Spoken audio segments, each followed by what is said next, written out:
All right, well, we're just going to pick right back up where we left off in the last video. So we'll just kind of conclude what the church teaches about hell. So as I mentioned in the last video, the chief punishment of hell, even though we use many different kinds of images to describe that, the punishment is eternal separation from God, right? Because God is the only one who gives us life, who gives us happiness. It's what we're created for. It's what all of us long for. And so really, even though there's many different images to represent hell, which are all accurate in a sense, the real punishment is the fact that we're not with God and we don't want to be, right? And now this brings up an interesting and very important question, and that is anyone predestined to hell? Well, the Catechism gives us an answer, and it's a resounding no. God predestines no one to hell, right?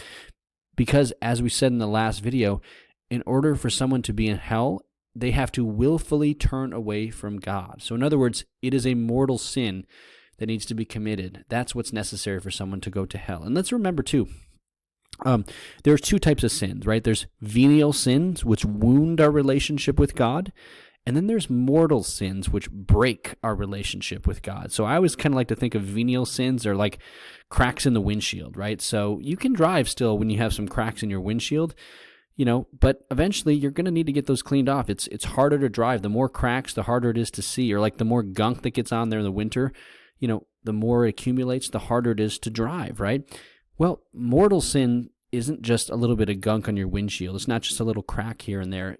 A mortal sin is like smashing the windshield in, right? So when we commit mortal sins, we really do break our relationship with God. And the church teaches that if we die in a state of mortal sin, then we could be subject to hell, right? Because we're saying, this is my will, God, right? I know what you want to do, but this is what I want to do, okay? Now, the church teaches there's three things that need to be present for someone to commit a mortal sin. One, it has to be a serious, grave matter, okay? Think like the Ten Commandments, right?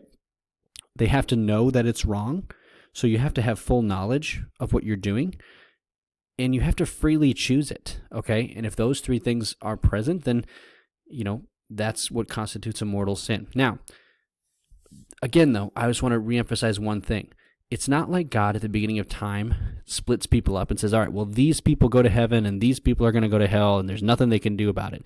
No, because he's going to give us what we want, right? He's going to respect our free will. The Bible says that God desires all men to be saved. So he predestines no one to hell, but he does know who will ultimately reject his love. But divine foreknowledge, so just because he knows who's going to reject him, doesn't mean that he predestines us for that, okay? All right, let's talk about purgatory. So in order to understand purgatory, we need to understand what happens when we sin. So when we sin, there's a double consequence, okay? So this consequence is due some sort of punishment, right? So sin merits eternal punishment or damnation and temporal punishment, okay? So here's the good news. Through our baptism, through our reconciliation, the eternal consequences of sin are forgiven.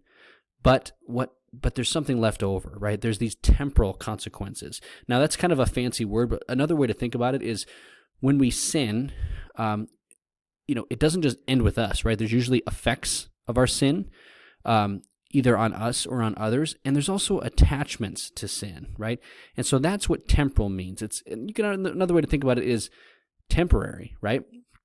So purgatory is the state after death that purges us from the residue, if you will, of venial sins through a process after death, and it's a punishment, right?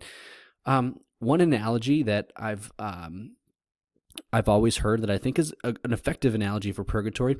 If you could imagine that, like, when you're born, you're like this very clean, wooden board, right?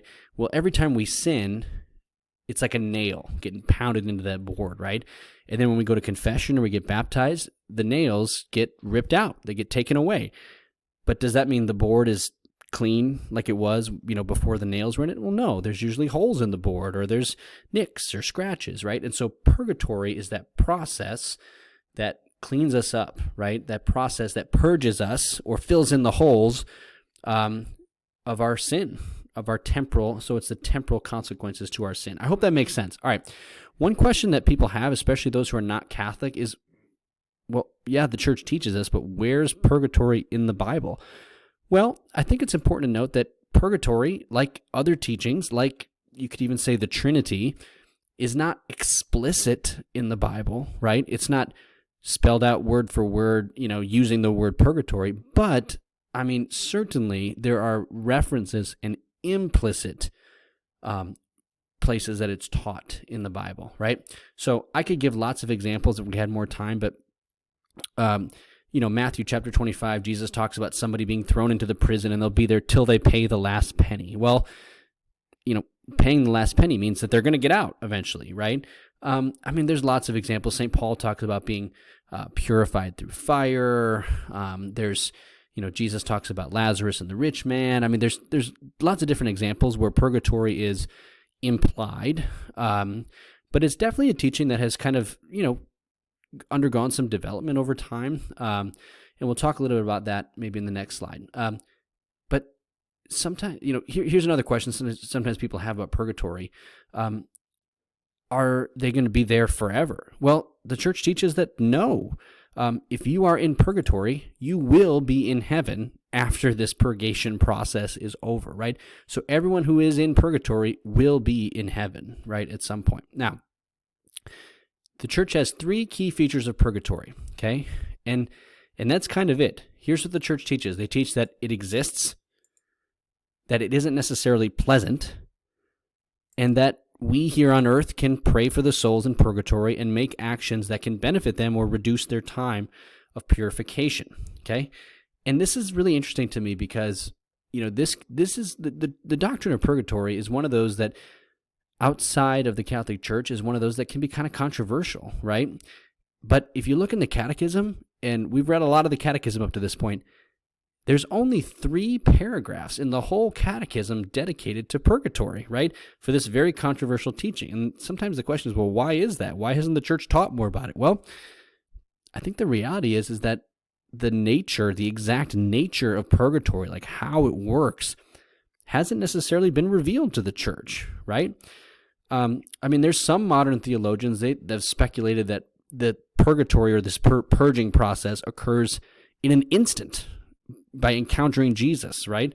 Though, again, that's speculation, right? Because sometimes an instant can feel like forever, right? But the reality is that the church doesn't spell out, moment for moment, well, this is how it works, and this is how long it takes, but it does give us these basically frameworks of what we need to know, and we know that it exists. We know that it's not necessarily pleasant, right? It's a purgation, right? It's a purging, and that our prayers can benefit them, right? Those are the things that the church teaches about purgatory. And then there's lots of speculation outside of that.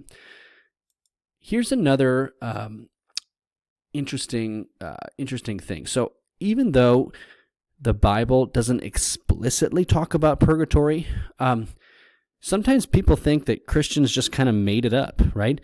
But that's not true.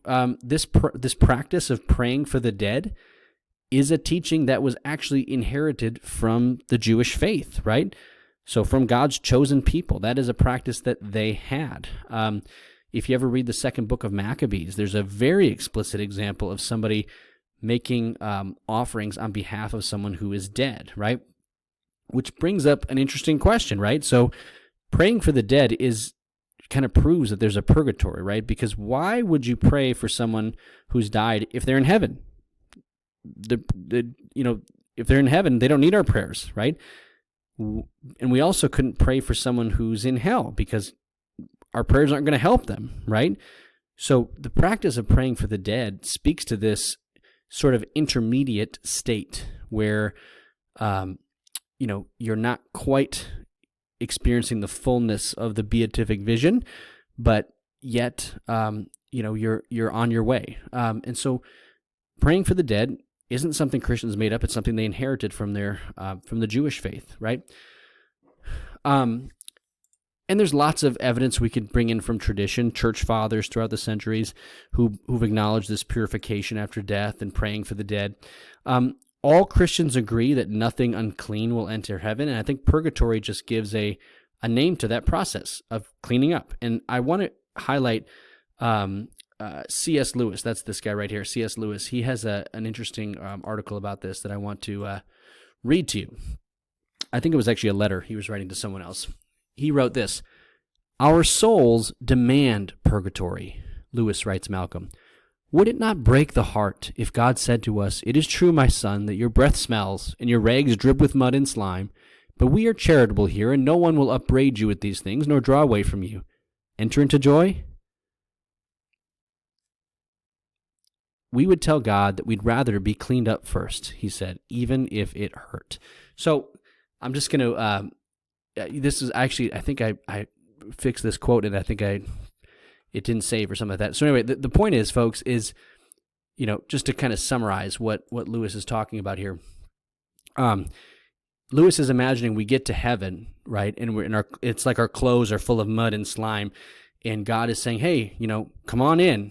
And he looks down at his, mud and slime, and he's like, "No, I'd rather be cleaned up first," right? And so even C.S. Lewis, who was not a Catholic, he was an Anglican, but he believed in purgatory, this kind of state of needing to be, cleaned up or purged from these earthly attachments to sin or these temporal consequences of sin. Okay, I want to end this unit and this video with just one of my favorite quotes from St. Paul's letter to the Corinthians, which anticipates the new heaven and the new earth, right? So I feel like some of the things in this, talking about death, talking about hell, were kind of a downer. So I want to end on a positive note.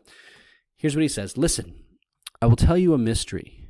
We will not all die, but we will all be changed in a moment, in the twinkling of an eye at the last trumpet.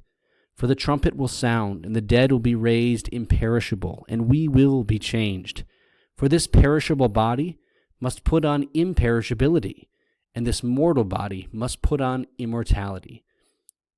When this happens, then the saying that is written will be fulfilled: Death has been swallowed up in victory. Where, O death, is your victory? Where, O death, is your sting?" I hope tomorrow, when you get to go to the Sacrament of Reconciliation, that you just take that opportunity to clean off that windshield, right, so to speak, to look at your life and look at the places where maybe we failed to live up to our call, right, those places where we're choosing ourselves over God, where we're saying, "My will be done," instead of "Thy will be done. And I hope you can look at those and acknowledge those places, and that's what the Sacrament of Reconciliation is there for, right? It's God's, like the father in the parable of the prodigal son. He's just standing there, looking out, waiting for you to return to him, and I hope that you do. Anyway, all right, that's all I've got, guys. I'll see you on Monday. Miss you all. Hope to see you soon.